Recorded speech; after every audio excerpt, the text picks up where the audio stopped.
Afternoon, and welcome to the City Club of Cleveland. I'm Maxie C. Jackson III, station manager of 90.3 WCPN Idea Stream, the City Club's primary media partner. I'm glad to be here today to moderate this panel conversation on the evolving role of historically black colleges and universities. I'm also a proud alum of the House, Morehouse College in Atlanta, Georgia. Now, they say you can tell a Morehouse man, but you can't tell him much. You got it. Thankfully, I have a deficit in arrogance, but like you, I've come here to listen to these great folk and learn. I may lean on my alma mater on occasion, but I assure you my respect for the many HBCU institutions not only represented in this room, but across the nation is very sincere. Let me start with a little background. For the uninitiated, HBCUs date back to post-Civil War America. They were established with the express purpose of providing higher education to black citizens immediately following emancipation and throughout post-slavery America. That's because with the exception of institutions like Northeast Ohio's Oberlin College, there were very few colleges and universities willing to admit black students during the period stained by segregation and discrimination. My father would say upon reflection, what a shame, the cost of racism, and how it deprives so many institutions of higher education of the brilliance of the black intellect. Today, there are 105 HBCUs in the United States, roughly half public and half private. Collectively, they educate in the neighborhood of 325,000 students annually. More importantly, as Secretary of Education Arne Duncan pointed out in a speech last year, HBCUs enroll nearly a quarter of all African American undergraduates and produce 27% of the STEM field bachelor's degrees held by African Americans. But let me build on that. While HBCUs make up only 3% of our nation's colleges and universities, they produce 27% of African American students graduating in STEM. 25% of African American bachelor degrees, and HBCUs enroll 23% of all African American males. In 2010, the Chronicle of Higher Education published that HBCUs produce 40% of African Americans with science and engineering degrees. 17 HBCUs are among the top 21 producers of African American science Ph.D.s. 50% of African American teachers are product of an HBCU. And it doesn't stop there. The Cleveland Council of Black College Alumni Association revealed that 70% of African American dentists and physicians earn degrees from HBCUs, 51% of science degree holders in agriculture, 42% in biology, 35% in computer science, 43% in physical science, and 23% in social science. Ladies and gentlemen, the ice is just as cold at HBCUs. Despite arguably more than pulling their weight, the last few years have brought big challenges to HBCUs. HBCUs operate inside the famously challenging and evolving world of higher education. The context, those challenges, and the opportunities in front of HBCUs are the fodder for our conversation today. Let me introduce our panel. Dr. Cynthia Jackson-Hammond became the 8th president of Central State University in 2012. Prior to that, she was vice president and provost at Coppin State in Baltimore, Maryland. Welcome. Dr. Robert Franklin is president emeritus at Morehouse College. He served from 2007 to 2012. He is now the James T. and Berta R. Laney Professor of Moral Leadership at Emory University in Atlanta and director of the Religion Department of the Chautauqua Institution. My apologies. And Dr. Claude Perkins is the 12th president of Virginia Union University. I could tell you about all the jobs he's had, but he's the only one of our panelists here to have an elementary school named after him in honor of his service as superintendent of schools in Clark County, Nevada. Ladies and gentlemen, members and friends of the City Club of Cleveland, please join me in welcoming our panel.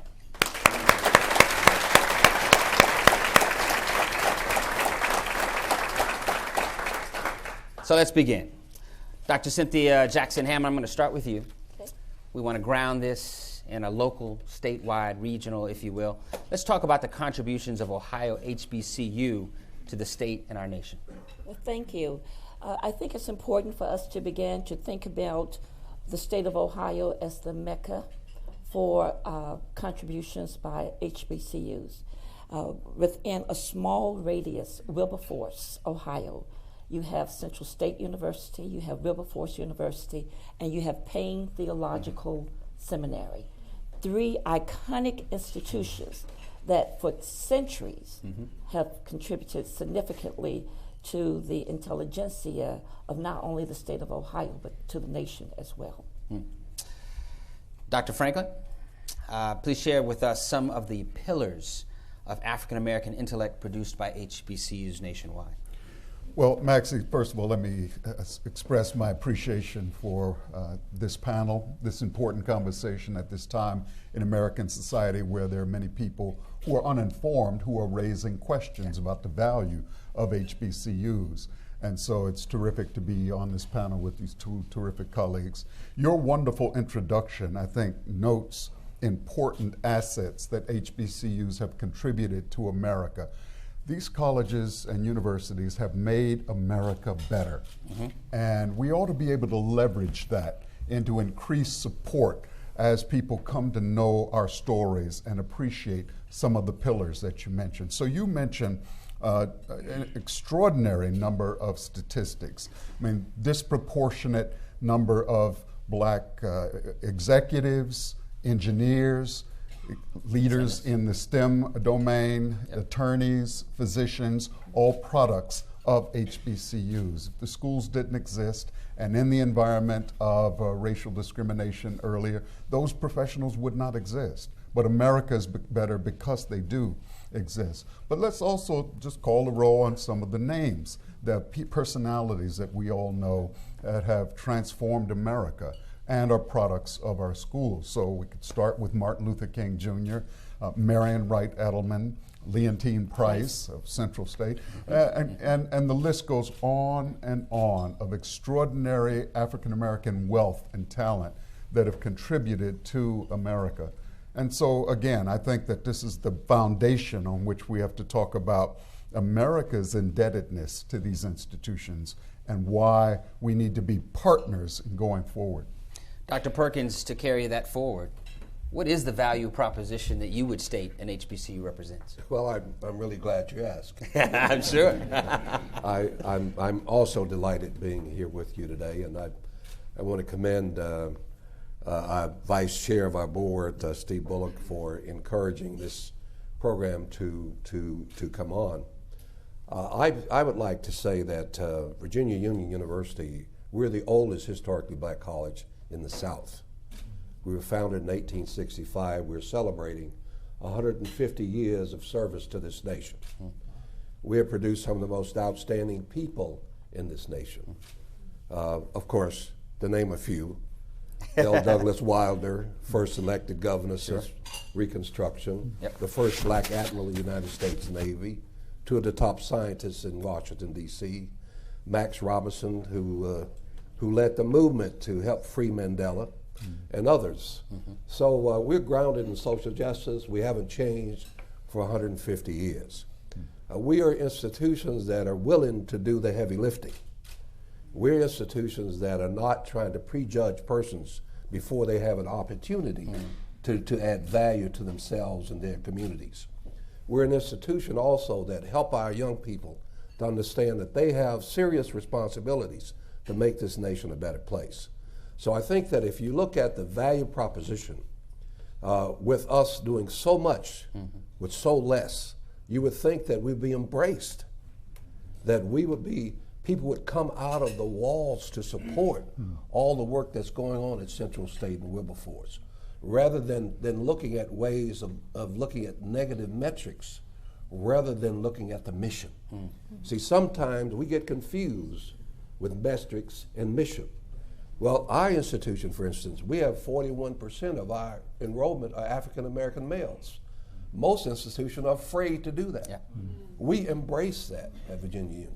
So I think that when we think about the contributions and we think about the value proposition, any business, if they looked hard enough, would say, this is where we need to invest our money. Maxie, Yes, let me add a little bit to part of our mission as an HBCU. We are always in the transformational process. And when we talk about education for the students that we serve, we're not just talking about the academic. We're talking about the transformation of the person, their families, and the communities. Our legacy is built on how do we become change agents and how do we help students to become change agents for the places that they live. Yeah. Because most of our students, as you all know, might be first generation students. Absolutely. So they built into the curricula is the need to be responsible and accountable for their actions, but also to be a better product for the communities that they serve. Yes, and I'd like to add to that, of course, being a private school, we have a religious orientation. We, of course, we have the top school of theology in America. I mean, if you just all you have to do is just look at your data. Sounds like a Morehouse Yes, man. it does. But you see, because of that, the leadership in America, especially when it comes to the African American community, is still in part grounded with the church. And I think that to not consider the value of historical black colleges is not to consider the value of the black church. Because in part, we are working toward the same kind of goals. Well said. I will add to that sort of culture of excellence you speak of. I remember sitting at Morehouse College in assembly, it seemed like every week, and having these amazing people come and speak to us on a weekly basis and reassuring us that, when you graduate from here, it's not about the degree.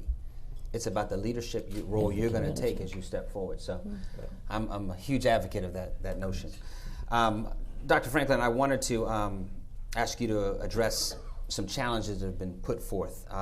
The Association of Governing Boards of University and Colleges asserts that there are 7 primary strategic issues that HBCUs are facing. So I want to list them, and then I want to ask you to take one of those and prioritize it for us and explain. The first is enrollment and the value proposition. The second is educational quality and degree offerings. The third is student access and completion. The fourth, finances and affordability. The fifth, infrastructure. The sixth, federal and state policy. And the final one, governance and leadership.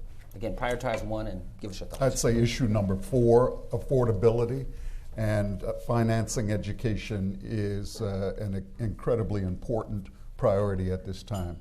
We're finding increasing numbers of families that have to go into debt to finance their education. In fact, this is a new phenomenon, especially for public universities, a kind of debt-centered approach to financing education. What a tragedy this is when you realize that higher education is a public good.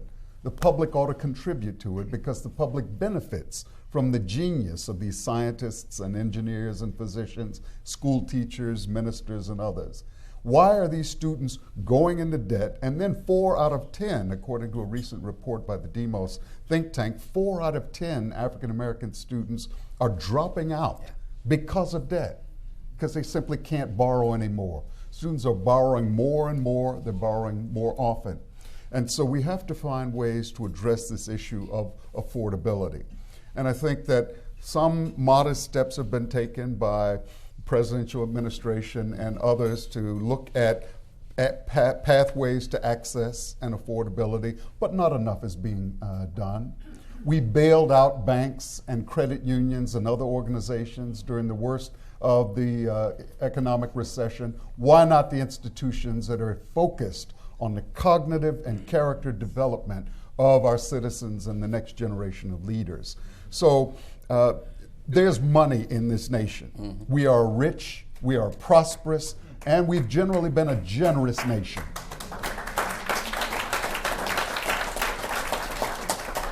And so we really have no excuse. This is a moral burden and a challenge to America. And I say to the President of the United States and others, we need to take this more seriously and ensure that these young people don't have to drop out in order to survive, really.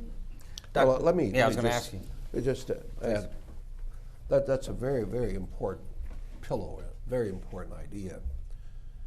And I think that that we have some tools in the private school community that we can work to help address it more than many of the state institutions.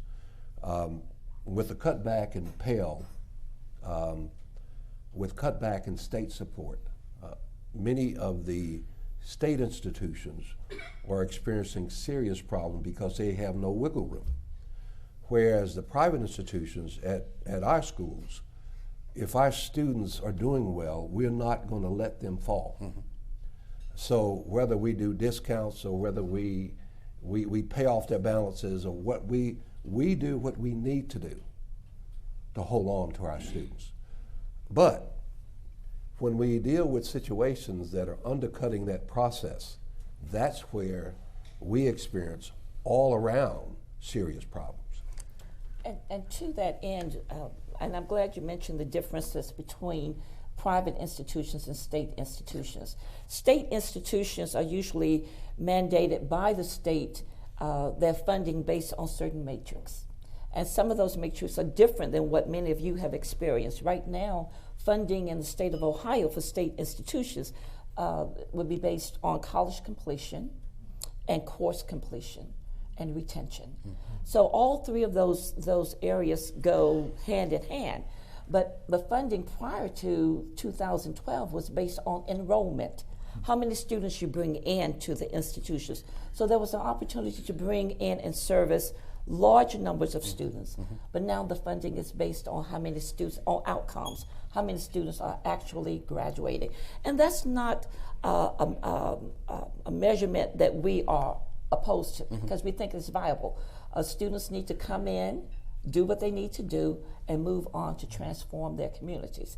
But the students that are usually served are students who cannot afford the 4-year or 5-year uninterrupted track. Mm.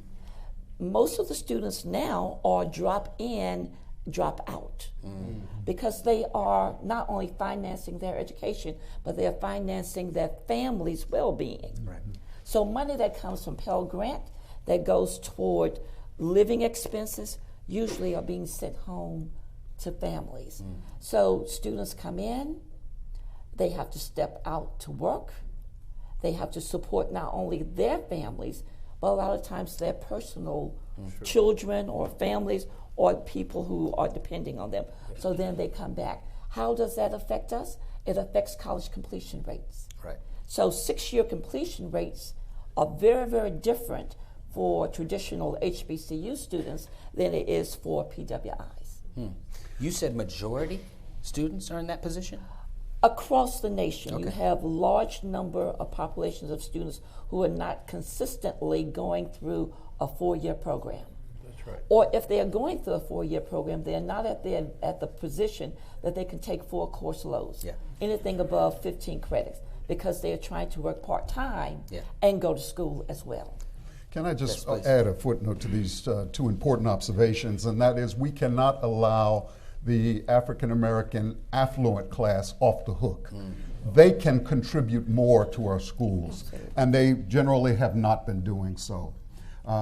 Thanks be to God for African American churches and for alumni who love their alma maters and are writing checks and are contributing. We can all do more. But there are a number of folks who are making big dollars in this nation. Yeah. They're athletes, they're entertainers, and on those occasions where we see someone give a major 6, 7, 8-figure gift, it's generally not to one of our institutions. Dr. Dre. You know, well, exactly. So it seems to me there's a kind of ignorance of our narrative, and that's part of what you're hearing here today. Dr. Bishop Daniel Alexander Payne, my colleague, President Hammond Jackson, happened to reference Payne Theological Seminary. And you all should know the story of that seminary, an African Methodist Episcopal church or denomination that supports that seminary. But Bishop Payne was one of those people who used to travel around and urge the newly freed slaves, Even if you have to eat less, eat fewer meals, wear more, as he put it, coarser raiment, do so in order to keep your children in school. Keep them moving forward. Make those sacrifices. Well, I think most parents and families have done that, but now it's time for those who are doing well, the super well off, to get behind. It's only 107 of these schools. Yeah. And it doesn't take that much to ensure that these students don't have to drop out, that they can remain on track to complete school, pour some of your tens of millions into these institutions. I would be remiss if I didn't ask if any of you have thoughts on how we can make that happen. How can we get the individual major donors in our community to recognize the value proposition, and do that giving? I think we're doing a much better job than what we have done in the past, because the need is greater now, and everyone in this room who is an alum of a HBCU has a tentacle to someone else who has a tentacle to someone else that brings forth the wealth that can come back to the institutions. We have to do a better job of telling our narrative. Typically, we are so busy every day getting through the work that these students need, that we do not market ourselves for the benefits and the advantages of attending an HBCU. So I think internally we must do a better job of telling who we are, what we have done. You mentioned earlier who are some of the notable persons. Everyone in this room that graduated from an HBCU is a notable person, because they're contributing in their own way to the betterment of the society. And they must tell the story as well. Right. There's also a conversation that happens in my household, because my wife is a graduate of a PWI, predominantly white institution, Stanford. I went to Morehouse. And I say, when we write the checks at the end of the year, Morehouse can benefit far more than Stanford will from that measure of wealth. So let's do more. Dr. Perkins, earlier there was a reference to federal and state funding. Right.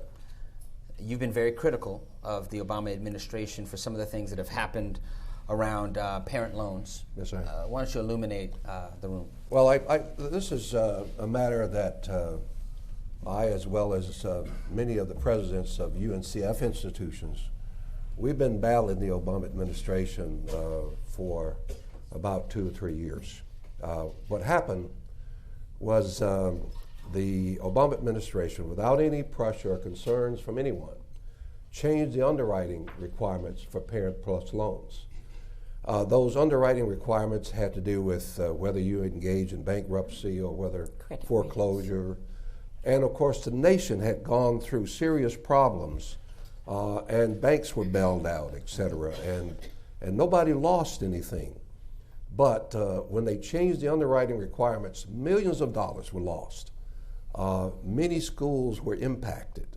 The UNCF institutions, for 1 year, there was over $140 million that was lost by UNCF institutions. On the one hand, they were saying, well, you need to improve your retention rate. But on the other hand, they were taking the money away from parents who were willing to send their students to school. But they took away that opportunity. So I think that is one of the caucus was aware of it. They tried to encourage the administration to change.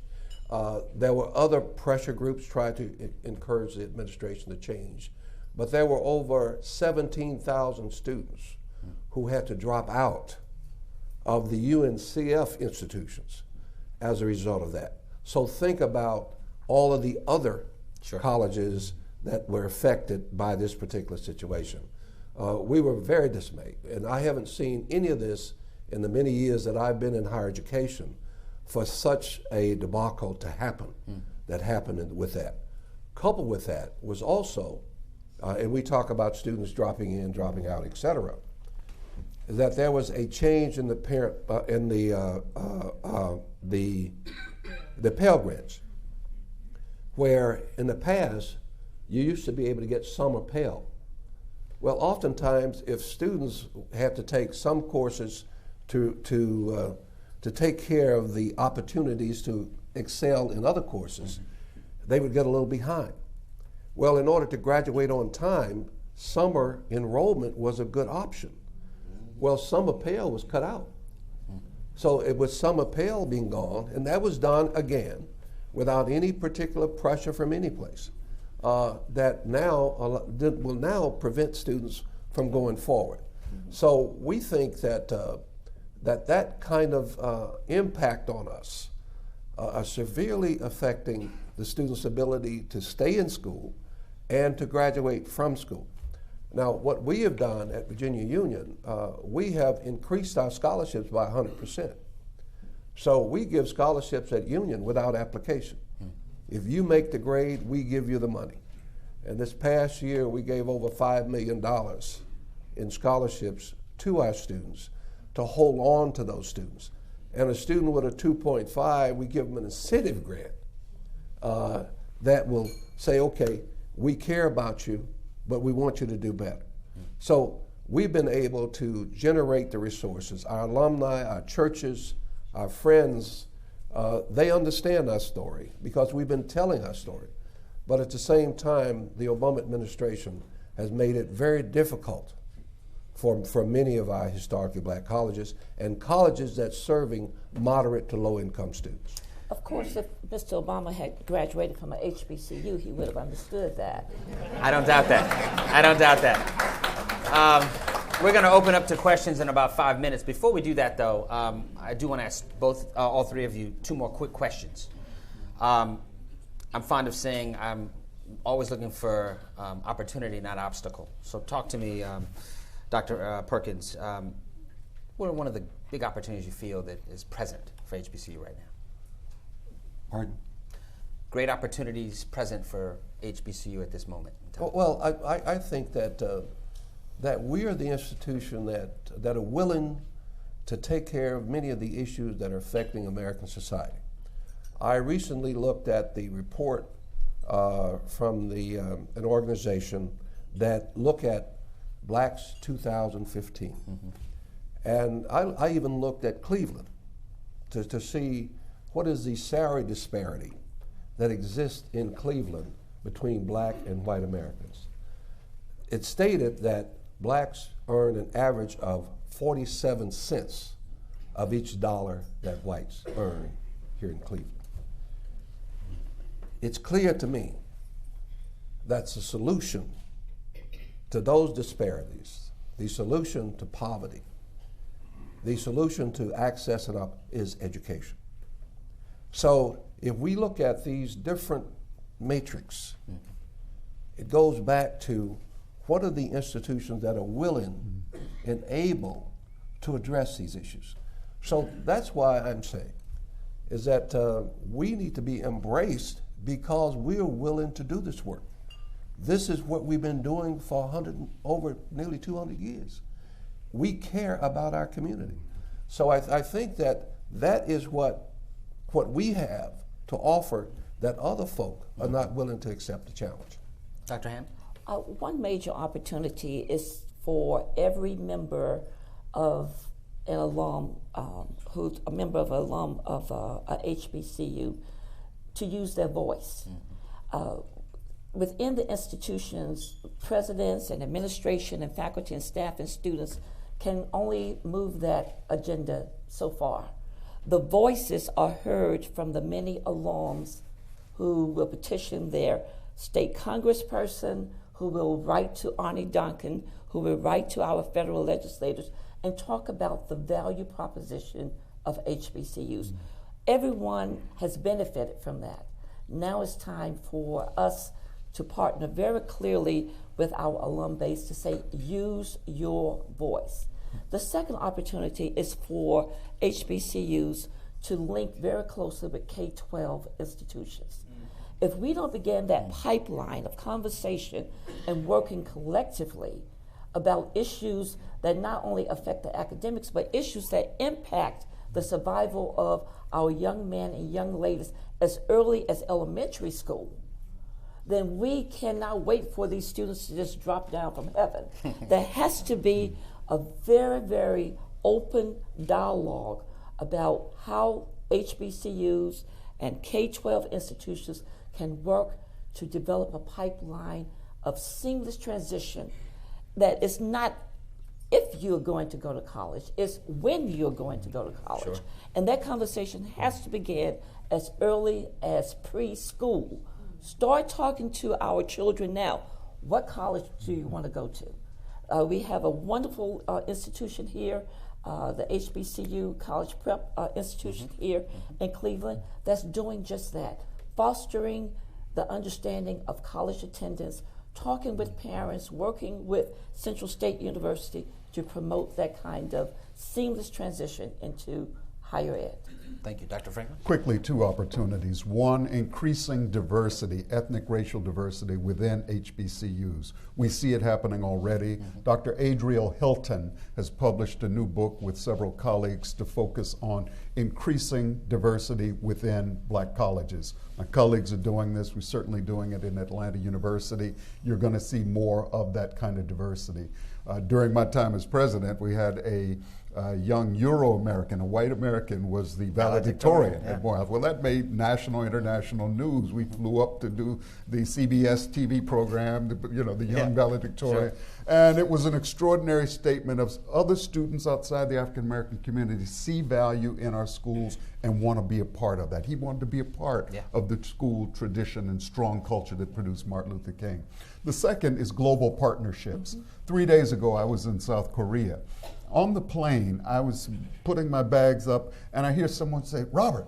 I thought, oh my God, who in the world is calling me? So I look around, and here was President of Lincoln University in Missouri, Kevin Rome.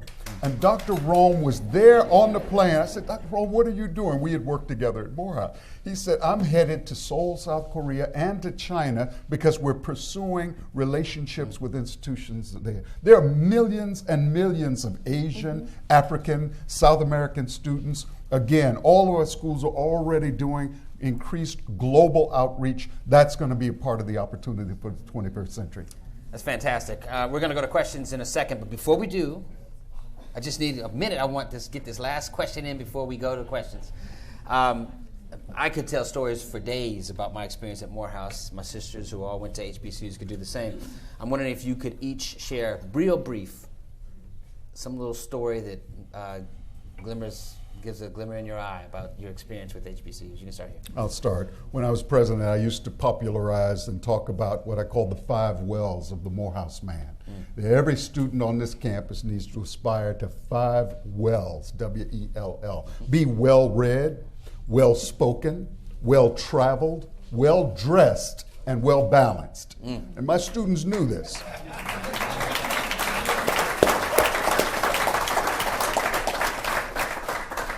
So midway during homecoming, freshman student had been there for a couple of months. His mother caught me on campus and said, "Dr. Franklin, I just need to tell you, my son came down here with 4 pairs of pants, and they were all sagging pants.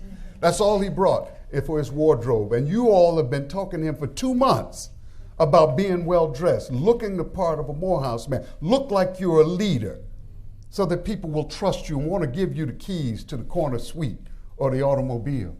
And so I want you to know he has learned to tie a tie." And he bought, so he said, "Mama, I need some more money because I need a new wardrobe to be at this college." That's right.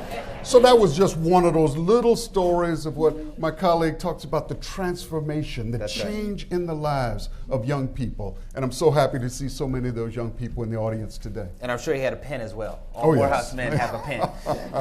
Thank you. Central State University is just a wealth of stories, and we hear them every day. We see them every day. Just recently, in January, we hired a new vice president for student affairs and enrollment management. And she was privileged to watch her mother walk across the stage after educating 4 kids with college degrees to receive her college degree from Central State University. So she was privileged to hand her that degree. That's the generational transformation that occurs. One of the things that we have embodied at Central State University are tenets of service, protocol, and civility. Everything that we do has to be grounded around those tenets. That education is about service, not just to yourself, but to others. Protocol, doing the right thing at the right time for the right reasons to get the right results. All of those rightness lead to the result that you might want. And then thirdly, civility. In this time and age of civil discord, even at the White House and in Congress, it's important that we teach our students that you can disagree without being disagreeable, but you better disagree based on facts and not emotions. And so civility is how we rule the tenet for discourse. So Central State University is about service, protocol, and civility. Thank you, Dr. Hammond, for that. Dr. Frank, Dr. Perkins? Well, I think of 2 Samuel's 23rd chapter where David was given advice to Solomon and said, he that ruleth over man must be just, ruling in the fears of God, for he shall be as a light in the morning, as the sunrise and the grass springs out of the earth. At Virginia Union, we produce leaders, and we expect our students to be of good character. We engage them in experiences where they can develop an understanding of the human condition. For the past 4 years, our school has received 4 presidential citations for their volunteer service. If you receive something from Union, you expect to give something back. Last year, they spent 26,000 hours doing volunteer service in the community. It is the beginning of the element of leadership, because serving to others is critical to leading others. So as we looked at our institution, we felt that if they are going to understand the role of leaders, they need to understand the human condition. So they engage in serving the handicapped. They will feed the hungry. They will clean the cemetery. So it is who we are. It is what we do. And we try to ground them, because many of our students from Brooklyn and from the backwoods of Virginia have never had those experiences before, and they become changed people. Thank you very much for that.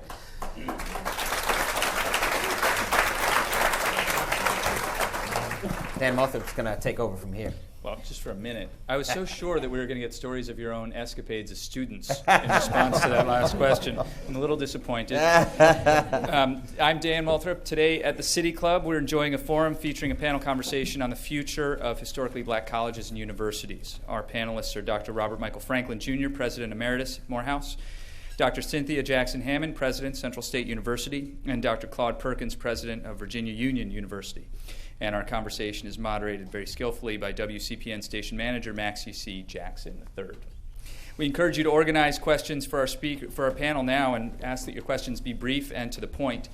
Be sure to tune in to our Friday forums via our primary media partner, 90.3 WCPN, WVIZ PBS, 104.9 WCLV Idea Stream, or one of the many other radio stations across the region and country that carry City Club programs. Television broadcasts of the City Club are made possible by Cleveland State University and PNC. Our live webcast is supported by the University of Akron. Be sure to join us Wednesday, July 22nd, as we welcome Dr. Ben Carson, candidate for the Republican nomination for president. For more information about our upcoming and past forums, there are lots between now and then, by the way, please visit us online at cityclub.org. You can all reach for your phones right now, make reservations, feel free. Our community partners for today's forum are the Cleveland Council of Black Colleges Alumni Association and the United Negro College Fund. We thank you for your support. And today we welcome guests at tables hosted by Central State University Alumni Cleveland Chapter, Cleveland Clinic High School interns, Cleveland Council of Black Colleges Alumni Association, Greater Cleveland Morehouse College Alumni Association, Key Bank, United Negro College Fund, and Virginia Union University. We thank you all very much for joining us today, and we thank you for your support.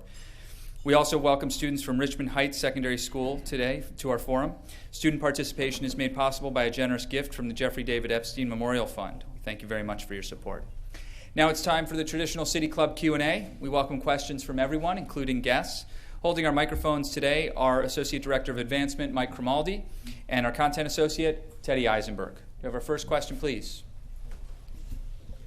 You talked about the importance of fundraising opportunities for historically black schools. But as presidents, can you tell us what is the difference between what is a UNCF school and what is Moral Act, I believe it's 1891 land-granted school. I believe Central State just recently became one school. Can you explain the differences between those as it relates to fundraising and what those each institution does to help students? The most obvious difference is that UNCF schools are typically private and may be supported by church-affiliated organizations.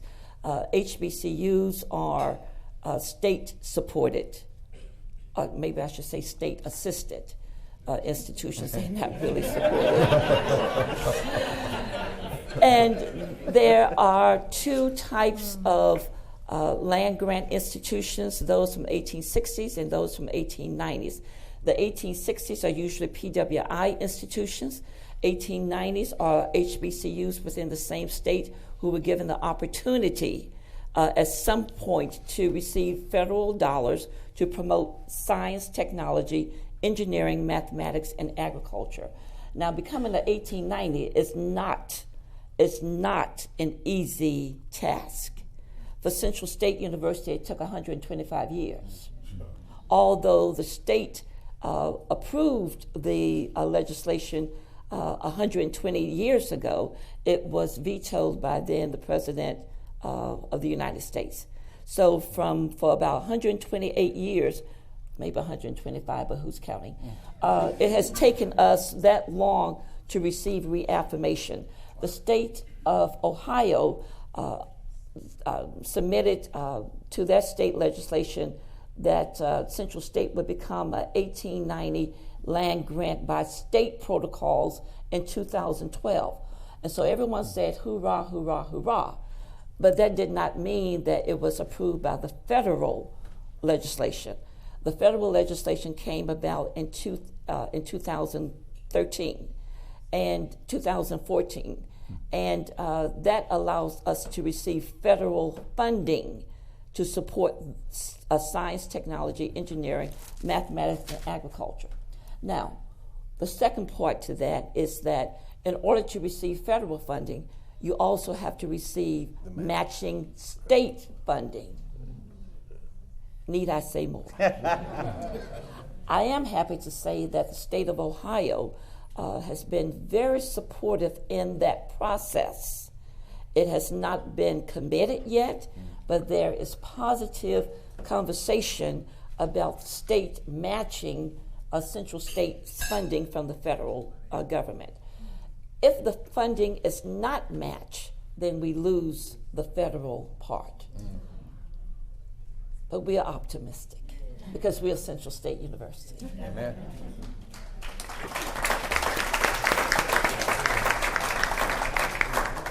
My question, Dr. Hammond, you touched on the issue of marketing. Over the years, many of us have assimilated to the suburbs and some higher performing school districts. I happen to be a proud graduate of Central State University, 1987. In these high-performing school districts in the suburbs like Solon and Twinsburg and Westlake, you rarely see the presence of any HBCUs as they go after these kids. And these kids are generally high-performing academic people. And so Central State and Morehouse often don't get the benefit of these high-performing African-American students. So my question is, what is Central State specifically and other HBCUs doing to actively market and pursue high-performing African-American students in these districts? That's a really good question. And I can say that at Central State University, we are making every effort to recruit high-performing, college-ready students without losing our focus of those students who may have been marginal but have the potential to succeed. I used to work at a PWI, and one observation at a PWI is that you usually have 10 people doing one job. At a HBCU, you have one person doing 10 jobs. So with the capacity of Central State University and many other HBCUs, we reach out to alums like you who are living and involved in these communities to be our next level of contact. So we certainly do encourage alums to notify us of students, to be actively engaged, because we cannot be everywhere all the time with the resources to do that kind of recruitment. So I think technology plays a wonderful part in helping us to reach those communities, and that's what we're doing through technology, through alert systems, through web, through chat, through Instagram, through tweets. Mm-hmm. If you don't know what a tweet is, this is a good time. So we're using technology as much as we possibly can, but we certainly do welcome, and I think the demonstration of what our alums have done with their lives is a good indication for marketing and to those hard-to-reach communities. Let me just also, could I just respond a little bit? Because this is something that I think is very important. It's very important for us to think about. Because there are recent studies that have come out about many of our high-performing students and the selection of colleges that they were going to. And I personally feel that not all these places that are encouraging students to come may be the right fit for those students. I've seen students who were students who could easily become physicians and went to some of the other schools and end up majoring in social work. I've seen students not in environments where they have to have a clicker to answer a question because the class is 150 or 200 students. I have seen situations where students of the same socioeconomic status get recruited to the larger schools, and those students don't do as well because it is not a culturally affirming environment for those students. So I encourage people to make sure be careful where you send your students to school, because sometimes those situations may not be what you think they're about. Because I know for sure that some of those students have come back to us and saying, if I had stayed over there, I would have died. That union saved my life. So I think that we have to be careful in thinking about something being better when it's not. And of course, many of our students that go on to law school or medical school, they do have a little swagger about themselves. Yes, they do. And some of these kids that went to the other schools, they try to relate to them because they understand who they are and they're grounded in who they are. You see, here, you're person first. We are a student-centered institution where you are a person. They go to graduate school where they're a number. But being a person helped them to negotiate graduate school. Marketing.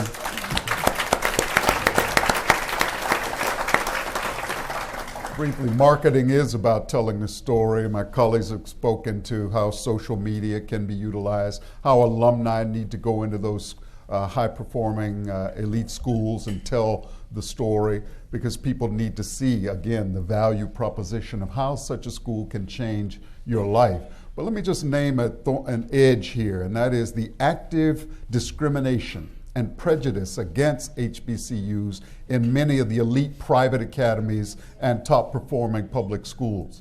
And so we're going to need adults and leadership and organizations in our cities and communities to lean on these headmasters and principals and school superintendents to raise the question, are all of our top-performing students being exposed to a diverse menu of educational options?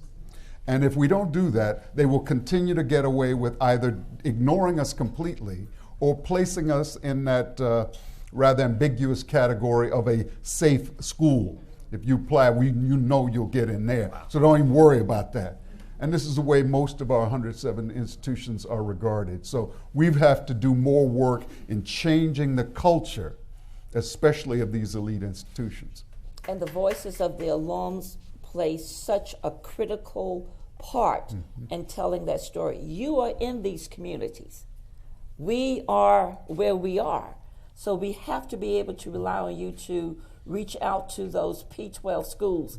We have many instances where our top scholars, and I mean serious top scholars, will come back and say to us, we were not ever encouraged to come to Central State, but an alum told us about Central State. We went through the tour and we went to the visit, and we felt like this was the institution for us because you personalized it.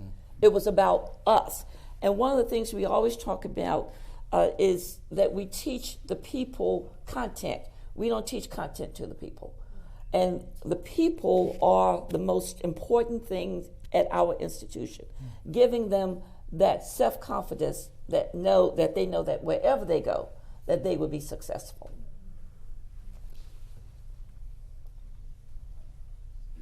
Thank you. First, I want to say thank you all for coming today and imparting all this amazing information on us. My name is Tony Richardson. I work at the North Family Foundation. I'm a graduate of Oberlin College, where I majored in African American Studies, and I got a law degree from Ohio State. My question, working in philanthropy, we have about $7.8 billion in Ohio in philanthropy. What can be the role of the philanthropic community in assisting HBCUs? We talk about government not stepping up to the plate.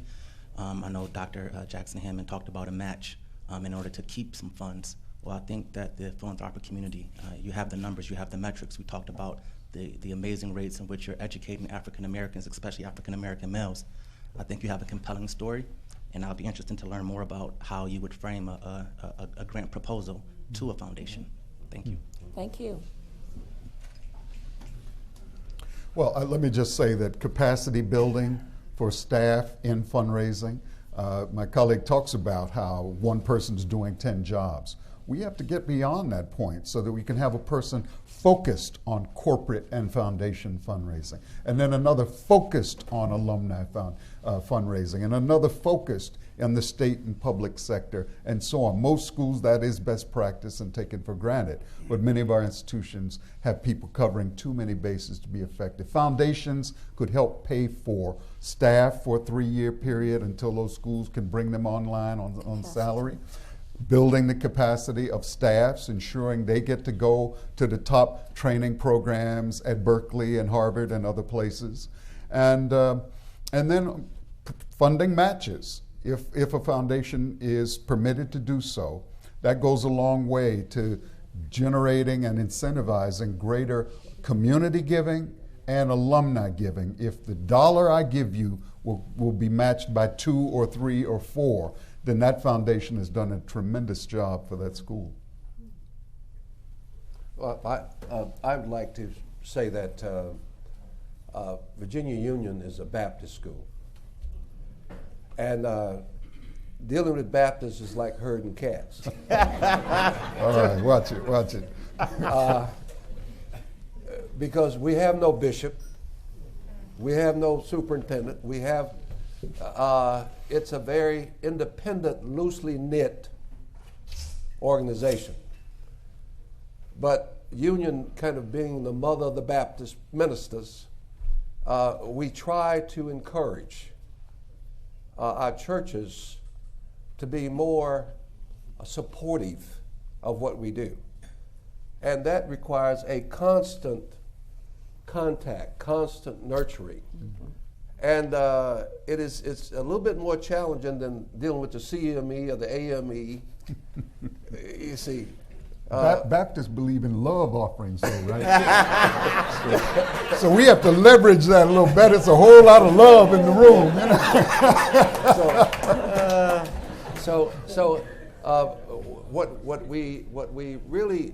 What we really try to work with is our ministers, because our ministers they normally serve as the leaders, for their congregation, and persons who work with them closely to really embrace the institution, because we look at, regardless of where you went to school, but if you're a Baptist, you belong to Virginia Union. But let me just say that we're a state institution, and we like all religious denominations.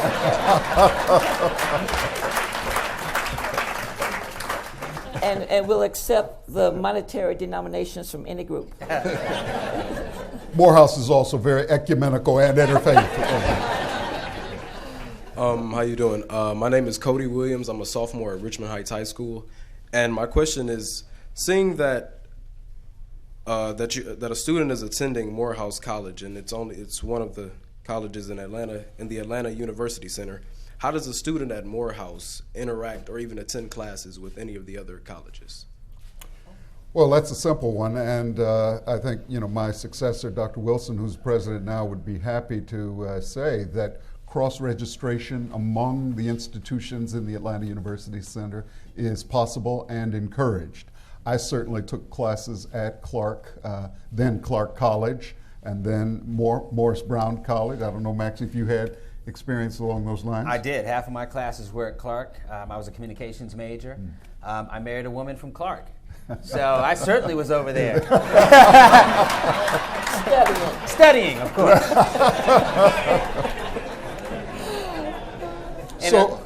No, I was just going to make the point that even I used to encourage students to if you're in a city where there are other educational institutions, during the course of your 4 or 5 years at your home institutions, make it a point to go over and if you can enroll in a course or audit a course. It's wonderful to be immersed in a new culture, a new environment, make friends, be exposed to the culture there, or at the very least, go over and study in their library from time to time. And let me just add that this is such an important thing to do. I think my appreciation for the depth and breadth of black women and of brothers would have never happened in the way that it did if I hadn't gone to Morehouse and been exposed to sisters from Spelman, from Bennett College when they came down, from Morris Brown and Clark. It was just an amazing environment to become a man in, just to be exposed to such brilliance from all over the world, of course across the nation, and of course of different gender, etc.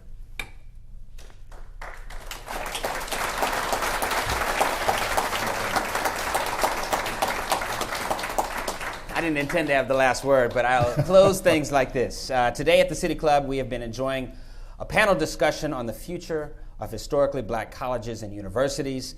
Thank you, panelists. Thank you, ladies and gentlemen. This forum is now adjourned.